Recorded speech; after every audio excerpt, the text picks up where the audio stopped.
डेढ़ महीने पहले जब जूनियर असिस्टेंट 1262 का टाइपिंग का परिणाम आता है तो छात्रों में खुशी की लहर देखने को मिलती है, क्योंकि उस समय जब टाइपिंग स्किप का अभियान चलाया जा रहा था तो उसमें काफ़ी अच्छी सफलता बच्चों में देखने को मिलती है कि करीब 6-7 हज़ार बच्चों ने टाइपिंग स्किप कर दिया। उसके बाद जो है डॉक्यूमेंट वेरिफिकेशन का प्रोसेस होना था, तो बच्चों में ये अभियान भी शुरू किया कि डॉक्यूमेंट वेरिफिकेशन को भी कुछ उन छात्रों से स्किप कराया जाए जो कहीं ना कहीं नौकरी पा लिए हैं, कहीं ना कहीं अच्छी नौकरियां कर रहे हैं।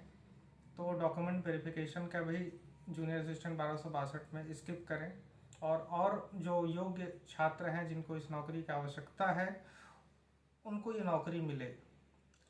आज डॉक्यूमेंट वेरिफिकेशन का पहला दिन था जूनियर असिस्टेंट 1262 में, और जो वहाँ से बच्चे आए और डॉक्यूमेंट वेरिफिकेशन करवा के, तो उन्होंने बताया कि डॉक्यूमेंट वेरिफिकेशन में डीबी स्किप जैसा ज़्यादा कुछ दिख नहीं रहा है। सभी अभ्यर्थी डॉक्यूमेंट वेरिफिकेशन कराने आ रहे हैं। एब्सेंट छात्रों की संख्या लगभग ना के बराबर है। तो मेरा ये कहना है कि आज तो पहला दिन है, ये प्रोसेस लगभग अभी 1 महीना चलने वाला है। डॉक्यूमेंट वेरिफिकेशन को स्किप कराने का अभियान जिस तरीके से टेलीग्राम पर, यूट्यूब पर और भी अन्य माध्यमों से चलाया गया है, और लोगों की तरफ से पॉजिटिव रिस्पांस भी अच्छा देखने को मिला था। बच्चे मैसेज के जरिए, वीडियो के जरिए, जो कहीं ना कहीं सेलेक्टेड, वो कह भी रहे थे कि वो डीवी स्किप करेंगे।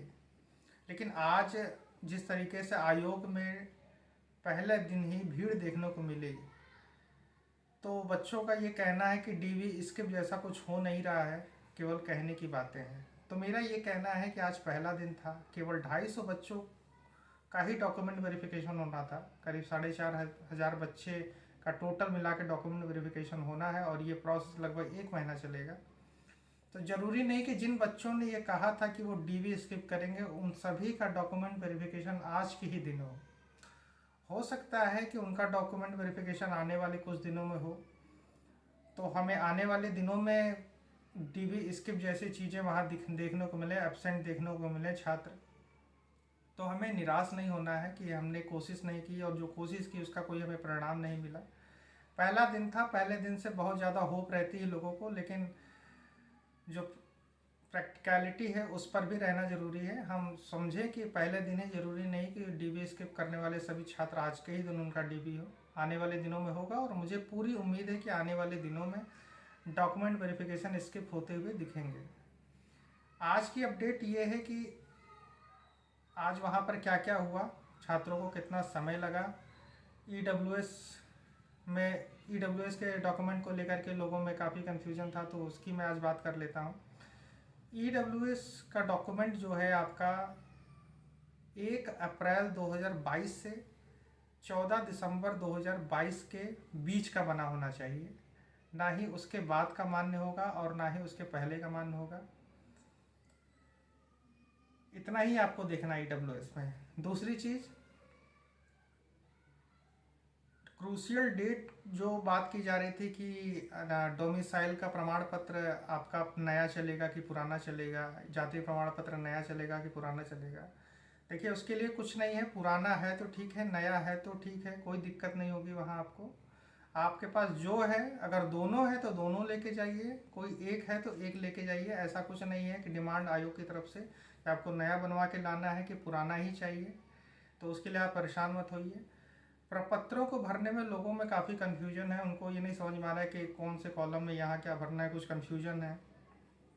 तो मेरा ये कहना है कि आप उसके 2 प्रिंट आउट रखिए। एक प्रपत्र आपको जो समझ में आए यहाँ घर से भर के ले जाइए, एक जो नहीं समझ में आ रहा है उसको छोड़ दीजिए। वहाँ पर जो भी आयोग के कर्मचारी हैं वो काफ़ी आपके साथ सहयोग करेंगे, वहाँ बताएंगे आपको कि क्या भरना है क्या नहीं भरना है। किसी भी तरीके की हड़बड़ाहट मत रखिए। डॉक्यूमेंट वेरिफिकेशन बहुत ही सेंसिटिव चीज़ है। अगर आप इसमें हड़बड़ाएंगे, अपना ज़्यादा दिमाग लगाएंगे कि इसमें ये भर देता हूँ उसमें वो भर देता हूँ, तो गलतियाँ हो जाएंगी। आप जो कॉलम नहीं समझ में आ रहा है उसको ब्लैंक छोड़ दीजिए, वहाँ जाएंगे, आपको वहाँ पर वहाँ के कर्मचारी आपको समझा देंगे कि क्या भरना है। एक पूरा प्रपत्र, एक कॉपी पूरा प्रिंट आउट खाली लेके जाइए, उसमें कुछ भी मत भरिए, ताकि अगर जो आपने पहले से भर के ले गए अगर उसमें कुछ दिक्कत है तो आप नया प्रपत्र वहीं भर लें। ठीक है, वहाँ पर समय आपको भरपूर मिलेगा और वहाँ पर कर्मचारी आपको खुद बताएंगे आयोग के कि आपको कहाँ कहाँ कौन सा कॉलम भरना है। ग्रेजुएशन की डिटेल को लेकर के खबर ये आ रही है कि ग्रेजुएशन की डिटेल वो कह रहे हैं कि मत ही भरिए, क्योंकि जूनियर असिस्टेंट 1262 इंटर बेस पर है। अगर आपने भर दिया है तो कोई दिक्कत नहीं है, हालांकि वो उसमें बहुत ही रुचि नहीं है उनकी कि वो आपके ग्रेजुएशन से रिलेटेड सर्टिफिकेट या उसकी फ़ोटोकॉपी वो सबमिट करा रहे हो, ऐसा कुछ नहीं है। तो ग्रेजुएशन की डिटेल को लेकर के बहुत ज़्यादा दिमाग मत लगाइए। भर दिया है तो ठीक है, नहीं भरा है तो उसको खाली छोड़ दीजिएगा। तो यही है, और क्रूशियल डेट केवल EWS में ही देखी जा रही है, बाकी और जो आपके रिलेटेड डॉक्यूमेंट्स उसमें उतना मैटर नहीं कर रही है। डॉक्यूमेंट आप जो भी वहाँ दिखाएंगे वो डॉक्यूमेंट सही होने चाहिए, फर्जी नहीं होने चाहिए। अगर आप कोई डॉक्यूमेंट फर्जी लेके जाते हैं और वो आयोग के स्तर पर अगर उसे पास कर दिया जाता है तो एक डबल वेरिफिकेशन होता है दूसरा। जब आपकी नौकरी लग जाएगी तो जिस विभाग में आपकी नौकरी लगेगी उस विभाग से री-वेरिफिकेशन आपका डॉक्यूमेंट कराया जाएगा। जहाँ से वो निर्गत हुआ रहेगा प्रमाण पत्र, जिस कार्यालय से, उस कार्यालय में वो भेजा जाएगा कि क्या ये डॉक्यूमेंट आपके कार्यालय से निर्गत हुआ है। तो अगर कार्यालय ने ये कह दिया कि ये डॉक्यूमेंट हमारे यहाँ से निर्गत नहीं हुआ है तो आप पर मुकदमा या कार्यवाही की जा सकती है। तो ये ध्यान रखें कि कोई भी डॉक्यूमेंट फर्जी ना लेके जाएं, और जो भी डॉक्यूमेंट हो ओरिजिनल हो, कोई कटिंग या उसमें ऐसे कुछ चीज़ें ना हो जिसको ऐसा लगे कि ये फर्जी है। जैसे कभी कदार क्या होता है कि EWS में सर्टिफिकेट जो होता है हैंड रिटन होता है, तो उसमें लोग डेट अपने हाथ से बना ले रहे हैं या उसमें कुछ कटिंग हो जा रही है, तो इन बातों का ध्यान रखेंगे। एफिडेविट, जिन भी चीज़ों में अगर आपको दिक्कत है स्पेलिंग्स में, नाम में, तो आप एफिडेविट बनवा के लेके जाएं। एफिडेविट बनवाने में बहुत समय नहीं लगता है, 1 घंटे का समय लगेगा, वकील के यहाँ जाएंगे वो बना के दे देगा। तो डीबी का सिस्टम जब चालू हो चुका है, अब आप जो है आराम से डीबी कराइए और वहाँ पे भीड़ देख करके पैनिक मत होइए कि डीबी स्किप नहीं हो रही है। डीबी स्किप होगी। जो बच्चे कह रहे हैं कि उन्होंने डीबी स्किप करना है वो करेंगे, ज़रूरी नहीं है कि आज ही सब सारी डीबी स्किप आज ही हो जाए। ठीक है, महीने भर चलेगा ये प्रोसेस आयोग का। हर दिन 250 बच्चे ही हैं, तो आप अपना डीबी कराइए और डीबी स्किप अभियान पर आप लगे रहिए। ऐसा मत सोचिएगा कि अब डॉक्यूमेंट वेरिफिकेशन चालू हो गया तो अब डीबी स्किप होगी नहीं। लास्ट दिन तक आप चाहेंगे तो डीबी स्किप करा सकते हैं।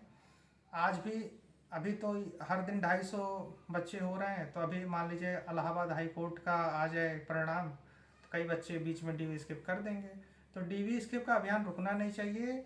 मेरा भी निवेदन है उन अभ्यर्थियों से कि अगर वो कहीं अच्छे नौकरी पर चयन उनका हो चुका है तो वो डीबी स्किप कर दें, क्योंकि अगर उनको ज्वाइन नहीं करना है तो फालतू में ये 1-2 सीटें जो इतनी महत्वपूर्ण है किसी छात्र के लिए वो बर्बाद चली जाएंगी, खाली चली जाएंगी। किसी के परिवार की जो है पूरी ज़िंदगी जो है किसी एक नौकरी पर टिकी होती है, तो केवल एक अभ्यर्थी का ध्यान नहीं, उसके केवल एक अभ्यर्थी के साथ उसकी पूरी फैमिली भी जुड़ी होती है। तो इन बातों का ध्यान रखें। अगर आपको नौकरी ज्वाइन नहीं करनी है तो आप डीबी स्किप कर दें। ठीक है, यही सारी अपडेट के साथ मैं आया था। और अगर कुछ आपको कन्फ्यूजन होगा तो आप कमेंट बॉक्स में कमेंट करिएगा, निश्चित तौर पे आपको रिप्लाई मिलेगा। Thank you.